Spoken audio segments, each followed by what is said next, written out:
Dear students, अस्सलाम वालेकुम। आज का हमारा टॉपिक है फंक्शंस एंड ग्राफ्स।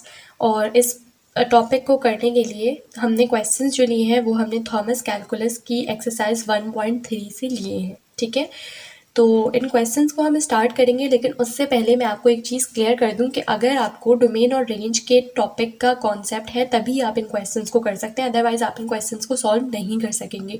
तो अगर आपको पहले से डोमेन और रेंज का अंदाज़ा है कि वो क्या होते हैं तो बहुत अच्छी बात है। अदरवाइज़ अगर नहीं है तो कोई मसला नहीं है, मैं आपको आई बटन पे लिंक दे देती हूँ। ठीक है, तो आप लोग यहाँ से जाके पहले जो है वो मेरी फंक्शन डोमेन्स और रेंज की जो वीडियो है वो देख सकते हैं, और उसके बाद फिर आप इस वाली वीडियो को कंटिन्यू कर सकते हैं। तो चलिए स्टूडेंट्स, ये हमारा क्वेश्चन नंबर 15 है, हम इसको सॉल्व करना शुरू करते हैं। लेकिन उससे पहले अगर आपने अभी तक मेरे चैनल को सब्सक्राइब नहीं किया है तो काइंडली चैनल को सब्सक्राइब कर दीजिएगा। एक बार फिर मैं आप लोग को ये बात बताती चलूँ कि ये क्वेश्चन नंबर 15 या आगे के जितने भी क्वेश्चन हैं वो मैंने थॉमस कैलकुलस की एक्सरसाइज 1.3 से लिए हैं। ठीक है, तो हमें बेसिकली इन क्वेश्चन में करना क्या है, हमें इन क्वेश्चंस में जो भी फंक्शंस गिवन है उसकी हमें डोमेन फाइंड आउट करनी है, एंड देन हमें डोमेन का जो जो हमारे पास है फंक्शन हमारा, उसका ग्राफ प्लॉट करना है। ठीक है, तो अब देखिए यहाँ पे सबसे पहले आपको जब भी क्वेश्चन मिला करे तो आप क्या करें कि इस एफ एक्स को वाई ले लें, यानी वाई इक्वल्स टू ये क्या हो जाएगा 5 - 2x। ठीक है, अब आपको आगे ये चीज़ पता चलेगी कि मैंने ऐसा क्यों किया था, और इसको इक्वेशन नंबर 1 का नाम दे दें। अब देखिए, अगर मैं इसकी डोमेन को लिखने के लिए इस फंक्शन को एनालाइज करूँ तो मुझे क्या बात पता चलती है कि मैं इस x की जगह पे कोई भी रियल लाइन से लेके नंबर यहाँ पे अगर पुट कर दूँ तो उसका कुछ ना कुछ फाइनाइट आंसर आएगा। ठीक है, फाइनाइट आंसर से क्या मुराद है कि फॉर एग्जांपल देखिए ये मेरे पास मेरी फॉर एग्जांपल नेगेटिव इन्फिनिटी से इन्फिनिटी तक ये नंबर लाइन है। ठीक है, तो इस नंबर लाइन में -1, -2, -3 so on 1 2 3 so on up to जहाँ तक भी नंबर हैं वो सारे के सारे क्या है, फाइनाइट नंबर्स हैं। ठीक है, इन्फिनिटी, नेगेटिव इन्फिनिटी और इन्फिनिटी, और इससे बाहर जो भी हमारे पास होता है वो क्या होता है, इनफाइनाइट होता है। तो अगर मैं x की कोई भी वैल्यू रख दूं तो ये इस y का जो आंसर आएगा वो इस रेंज के अंदर ही आएगा, इस रेंज से आउटसाइड नहीं जाएगा। ठीक है, तो वो मेरे पास आंसर एक्सेप्टेबल होता है। अगर आपको डोमेन्स का कॉन्सेप्ट है तो आपको ये चीज़ पता होगी कि डोमेन्स के अंदर हमारे पास कभी भी इन्फिनिटी या आयोटा, अगर इस सूरत में मतलब इस तरीके के आंसर्स आ रहे होते हैं हमारे पास कोई नंबर पुट करने से, तो उस नंबर को हम अपनी डोमेन में शामिल नहीं करते। लेकिन यहाँ पे आप x को -1 रख दो, -1000 रख दो, +1 रख दो, +1000 रख दो, कुछ भी रख दो, आपके पास कभी भी आंसर ऐसा नहीं आएगा। तो इसका मतलब इसकी डोमेन में हम नेगेटिव इन्फिनिटी से इन्फिनिटी तक कोई भी नंबर सब्सटीट्यूट कर सकते हैं। ठीक है, तो हम इसकी डोमेन लिख देते हैं, क्या है, -इन्फिनिटी टू इन्फिनिटी। ठीक है, इसकी डोमेन आ गई है। अब हमें क्या करना है, अब हमें ग्राफ प्लॉट करना है इस फंक्शन का। उसके लिए हमें क्या चाहिए होंगी, हमें 2 पॉइंट्स चाहिए होते हैं। तो हम सबसे पहले, अब हमारे पास इस इक्वेशन का काम आएगा, हम सबसे पहले इस इक्वेशन 1 में x को 0 रखते हैं। तो हम लिख देते हैं पुट x इक्वल्स टू 0 इन 1। जब हम यहाँ पे x को 0 रखेंगे तो y मेरे पास क्या आ जाएगा, y आ जाएगा 5। तो देखिए पहला पॉइंट आ गया कि x को 0 रखने से y क्या आया, 5 आया। फिर अगला आप क्या करो कि आप इसी वाले इक्वेशन 1 के अंदर y को आप 0 रख दो। ठीक है, तो पुट y इक्वल्स टू 0 इन 1। जब आप y को 0 रखोगे तो ये क्या हो जाएगा, 0 इक्वल्स टू 5 - 2x। तो 0 इक्वल्स टू 5 - 2x, फिर यहाँ से 2x उधर चला जाएगा तो ये हो जाएगा 2x equals to 5, then x equals to 5 divided by 2 which is equals to 2.5। तो अगला एक और पॉइंट आ गया आपके पास, x क्या आया है 2.5 और y हमने क्या रखा था 0। तो देखें 2 पॉइंट्स आ चुके हैं।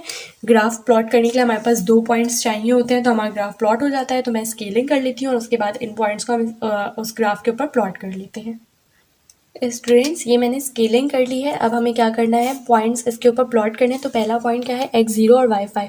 तो x0 और y5 ये रहा मेरा पहला पॉइंट। ठीक है, और अगला पॉइंट क्या है, x जो है वो 2.5 है और y क्या है 0। तो ये 2 और 2.5 लेट्स सपोज यहाँ होगा और y0 ये रहा पॉइंट। ठीक है, तो ये दोनों पॉइंट्स हमारे पास प्लॉट हो चुके हैं। हमें सिंपली क्या करना है, स्केल रख के इन दोनों को ज्वाइन कर देना है। तो जब हम इन दोनों को ज्वाइन करेंगे तो हमारे पास एक स्ट्रेट लाइन आएगी। ठीक है, और उसके बाद आप ग्राफ के अंदर ना यहाँ पे फंक्शन अपना इस तरह से लिख लिया करें तो ये थोड़ी सी आपकी ना प्रेजेंटेशन अच्छी हो जाती है। ठीक है, तो ये हमने कर लिया है। अब हम मूव करते हैं क्वेश्चन नंबर 16 की तरफ। स्टूडेंट्स, ये हमारा क्वेश्चन नंबर 16 है। हम सबसे पहले क्या करते हैं, इसको y ले लेते हैं। तो y equals to 1 minus 2x minus x square हो जाएगा। ठीक है, अब अगर इसकी डोमेन के लिए मैं इस फंक्शन को देखूं तो मुझे क्या आइडिया होगा कि इस फंक्शन में अगेन मैं कोई भी रियल लाइन से कोई भी नंबर लेके अगर मैं इसमें x को ही जगह पे रख देती हूँ तो मेरे पास आंसर फाइनाइट ही आएगा। ठीक है, तो इसकी भी डोमेन क्या होगी, इसकी भी डोमेन जो है वो नेगेटिव इन्फिनिटी से इन्फिनिटी तक है।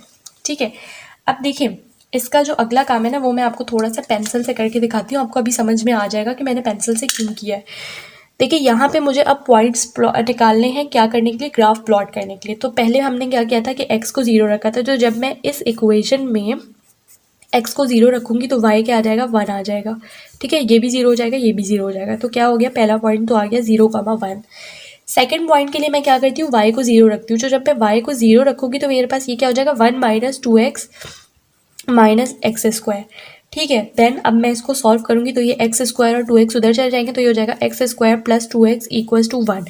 फिर आप अगला स्टेप ज़्यादा से ज़्यादा क्या कर सकते हो कि x को कॉमन लेके x प्लस 2 कर लोगे तो ये हो जाएगा 1। अब क्या होगा, क्या इस इक्वेशन से मैं x की वैल्यू फाइंड आउट कर सकती हूँ, नहीं कर सकती। ठीक है, तो जब आप इस तरीके की सिचुएशन में स्टक हो जाते हैं तो आपके पास क्या ऑप्शन होता है कि आप इसी वाली इक्वेशन के अंदर x की ही डिफरेंट वैल्यूज पुट कर करके और y निकालते रहो। ठीक है, तो अब हमें ये वाला काम करना पड़ेगा, अब हम ये वाली कंडीशन अप्लाई नहीं कर सकते। सही है, तो हम अब क्या करेंगे कि x की डिफरेंट वैल्यूज रखते रहेंगे और y फाइंड आउट करते रहेंगे। तो स्टूडेंट सबसे पहले मैं क्या करती हूँ कि मैं इस इक्वेशन 1 में x को जो है वो 0 रख देती हूँ। तो x को 0 रखूँगी तो मेरे पास y क्या आ जाएगा, 1 आ जाएगा। ठीक है, फिर मैं x को जो है वो क्या रख लेती हूँ, x को मैं 1 रख लेती हूँ, नहीं सॉरी, हाँ चलें, मैं x को अगला क्या करती हूँ कि मैं x को जो है ना वो -2 रख लेती हूँ। ठीक है, तो -2 रखने से y जो आएगा ना मेरे पास वो क्या आएगा, वो मेरे पास आएगा 1 इस इक्वेशन में। ठीक है, फिर अगला पॉइंट मैं ले लेती हूँ कि x को मैं 2 रख लेती हूँ। तो 2 रखने से जो मेरे पास y आएगा वो आएगा -7। फिर अगला पॉइंट मैं x को लेट सपोज मैं 3 रख लेती हूँ। तो 3 रखने से मेरे पास x को इक्वेशन 1 में जो y आएगी वो आएगा मेरे पास -14। इसी तरह फिर मैं अगला x को जो है वो -5 रख लेती हूँ और उससे मेरे पास जो y आएगा वो आएगा -15। तो आई थिंक ये इतने पॉइंट्स इनफ है हमारे ग्राफ को प्लॉट करने के लिए। ठीक है, तो हम देख लेते हैं, इसको पॉइंट की फॉर्म में लिख लेते हैं। तो ये आया है 0 और 1, ये आया है -2 और 1, ये आया है 2 और -7, ये आया है 3 और -14 और ये आया है -5 और -15। तो अब हम स्केलिंग कर लेते हैं और स्केलिंग करने के बाद हम इन ग्राफ्स को इन पॉइंट को क्या करते हैं, ग्राफ पे प्लॉट कर लेंगे। चलिए स्टूडेंट्स, ये मैंने स्केलिंग कर ली और अब हम जो है वो प्लॉट करते हैं। तो देखिए पहला पॉइंट है मेरे पास 0 और 1, तो 0 और 1 वाला पॉइंट जो है वो ये आ गया। ठीक है, फिर अगला है -2 और 1, तो -2 ये रहा और 1 मेरे पास ये रहा, तो ये आ गया मेरा अगला पॉइंट। फिर अगला है 2 और -7, तो 2 ये रहा और -7 लेट सपोज मैं कहाँ पे ले लेती हूँ, ये मैं फॉर एग्जांपल मैं यहाँ पर ले लेती हूँ। ठीक है, -7 मैं यहाँ पे ले लेती हूँ। उसके बाद फिर है अगला मेरे पास -14, तो और अब ये x क्या है, 3, तो 3 और -14 मैं लेट सपोज यहाँ पर थोड़ा सा ले लेती हूँ। ठीक है, तो ये आ गया मेरे पास अगला पॉइंट और उसका अगला है -5 और -15। ठीक है, तो ये -3 है, -5 यहाँ कहीं आ रहा होगा। ठीक है, ये -4 और -5 थोड़ा सा और इधर होगा। ठीक है, तो ये -5 और -15 आपके पास कहाँ आ रहा है, यहाँ पर आ रहा है पॉइंट। ठीक है, अब आपको क्या करना है, आपको इन तमाम पॉइंट्स को ज्वाइन कर देना है। तो अब आप इनको जो है वो ज्वाइन करें, तो देखिए ये इस तरह से आपके पास ज्वाइन होंगे। ठीक है, ये आया और उसके बाद फिर ये इस तरह से जाके ये ऐसे आ गया आपके पास। सही है, तो स्टूडेंट्स ये हमारे पास क्या है, ये हमारे पास आ गया है हमारा क्वेश्चन नंबर 16 के लिए ग्राफ। अब आप यहाँ पे फंक्शन लिख लीजिए। अच्छा, आगे के क्वेश्चंस में भी अगर मैं फंक्शन ना भी लिखूँ तो आप लोग इस तरह से ना खुद ग्राफ के ऊपर फंक्शंस लिख दीजिएगा, इससे प्रेजेंटेशन अच्छी हो जाती है, एग्जामिनर को जो है ना वो एक अच्छा इंप्रेशन जाता है। ठीक है, तो ये हमारे पास क्वेश्चन नंबर 15 और 16 हो चुके हैं। अब हम मूव करते हैं क्वेश्चन नंबर 17 की तरफ। स्टूडेंट्स, इस फंक्शन को अगर मैं देखूं, इसकी डोमेन फाइंड आउट करने के लिए एनालाइज करूं, तो देखें अंडर रूट तो लगा हुआ है, तो लेकिन इसके साथ अंदर क्या लगा हुआ है, मॉड लगा हुआ है। इस मॉड का क्या मतलब है कि अगर आप x की वैल्यू नेगेटिव नंबर भी रखते हैं, फॉर एग्जांपल अगर मैं यहाँ पे x जो है वो रख देती हूँ -1, तो ये क्या हो जाएगा, मॉड अंडर रूट -1 इस तरह। तो इसका आंसर क्या रिटर्न होगा मेरे पास, अंडर रूट 1, और अंडर रूट 1 की कुछ वैल्यू होती है। सही है, सही है। इसी तरह अगर मैं यहाँ पे फॉर एग्जांपल 1 की जगह 2 रखूँ तो ये -2 मॉड के अंदर है, तो मॉड की वजह से इसका आंसर क्या आएगा, पॉजिटिव रिटर्न में होगा, ठीक है, यानी पॉजिटिव आएगा। और √2 का आंसर कुछ ना कुछ होता है, कुछ ना कुछ होता है। इससे क्या मुराद है मेरा कि डोमेन के अंदर हमारे पास कौन से आंसर्स एक्सेप्टेबल नहीं होते, इन्फिनिटी और आयोटा। तो मॉड 2 का ये √2 का जो आंसर है वो इन्फिनिटी या आयोटा नहीं आएगा, कुछ ना कुछ फाइनाइट वैल्यू ही आएगी, ठीक है। तो मीन्स वो एक्सेप्टेबल है। तो इसका मतलब कि इसके अंदर आप नेगेटिव से लेके पॉजिटिव तक कोई भी नंबर रख सकते हैं, ऐसा ही है। तो इसकी जो डोमेन है वो हमारे पास क्या आ गई, इसकी डोमेन आ गई नेगेटिव इन्फिनिटी से इन्फिनिटी, सही है, ये इसकी डोमेन आ गई है। अब अगर मैं इसकी ग्राफ की बात करूं तो उसके अंदर हमारे पास क्या है कि देखें, अगर मैं इसको x को 0 यानी इसको y इक्वल्स टू मैं √x लूँगी ना, ठीक है, ये ऐसे हो जाएगा y इक्वल्स टू √mod(x). तो अगर मैं ऐसा करूं, x को 0 रखने पे y 0 आएगा, y को 0 रखने पे x 0 आएगा। तो इसका मतलब कि मुझे तो ग्राफ का बिहेवियर पता ही नहीं चलेगा, तो मुझे क्या करना पड़ेगा, मुझे x की ही डिफरेंट वैल्यूज़ रख रख के y निकालना पड़ेगा, ठीक है। तो फॉर एग्जाम्पल अगर मैं पहला पॉइंट तो यही ले लेती हूँ कि भाई मेरे पास जो है वो x 0 है, तो उससे मेरे पास क्या आएगा, y भी 0 आएगा। तो मेरे पास पहला पॉइंट आ गया 0 0, ठीक है। देन मैं ले लेती हूँ x को 1, फिर एक बार मैं ले लूँगी x को 2 और एक बार मैं ले लूँगी x को 3, सही है। तो अब जब मैं y निकालूंगी यहाँ से तो √1 की जो वैल्यू आती है आपके पास वो आती है 1, ठीक है। तो ये मेरे पास एक और पॉइंट आ गया, x भी 1 और y भी 1, सही है।